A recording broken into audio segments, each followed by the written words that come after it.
De forsøg, som I kommer til at se lige om lidt, det er de forsøg, som vi har lavet til det første spørgsmål i problemformuleringen.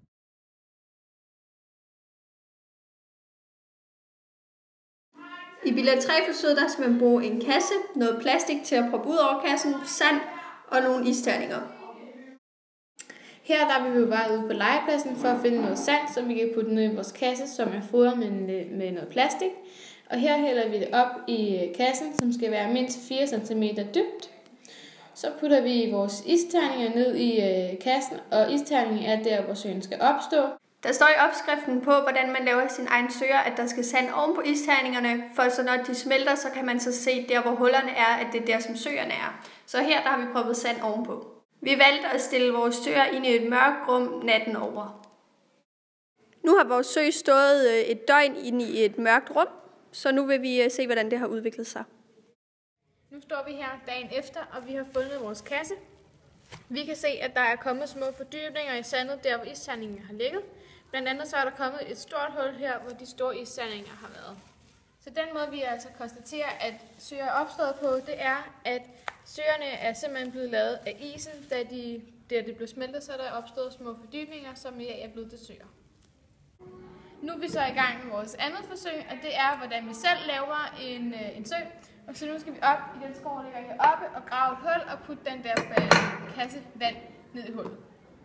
Og så skal vi have noget muk, og så vil vi så se i morgen, hvordan at de to søer har udviklet sig i forhold til hinanden. Ja. Altså det er så vores måde, som vi tror, vi laver en sø på, og så er det den rigtige måde at lave en sø på. Yes. Det er den anden.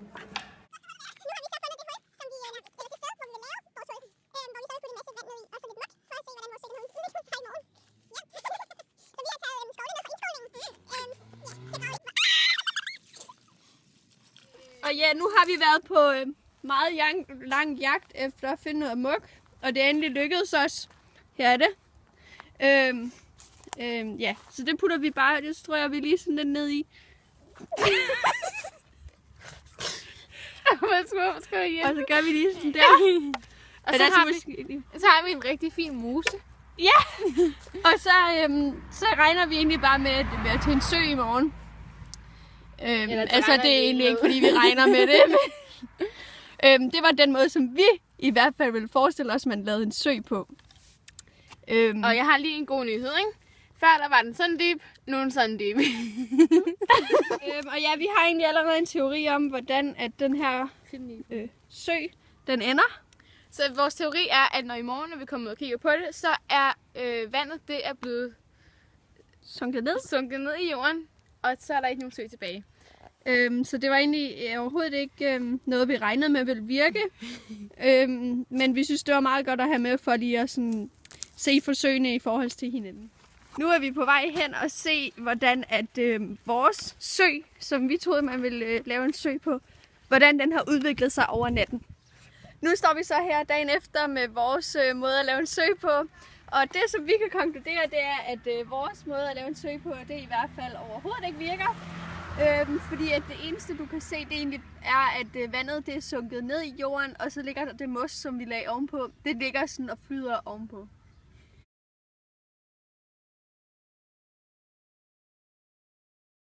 Og det forsøg, kommer til at se nu, det er et forsøg på spørgsmål nummer 2 i problemstillingen. Vi har valgt at tage vandet fra Nordbyskolen, fordi at vi godt vil se, hvilke dyrearter der er i. Nu har vi så fået det vand fra søen indenfor, og så har vi tænkt os at tage sådan en her og suge noget af vandet op fra søen, uden at suge for meget sand med op, fordi at det er rigtig meget sand, der ligger hernede i. Så tager vi det ned i sådan et her mindre glas, som er lidt mere rent. Og så tager vi et forstørrelsesglas, og så vil vi se, hvad forskellige dyr og andre sager, der er i vandet.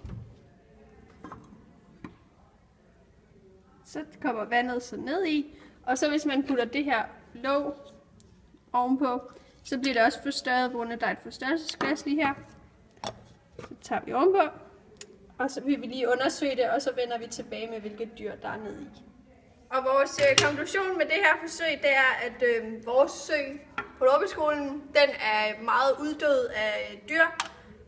Så der er faktisk ingen dyr i vores sø, heller ikke mikroskopiske dyr, fordi vi prøvet at kigge med forstørrelsesglasset, og der er ingenting, Der er vand, og så er der sådan lidt Små kemikalier. ting, som egentlig ikke er nogen dyr, og så er der sand.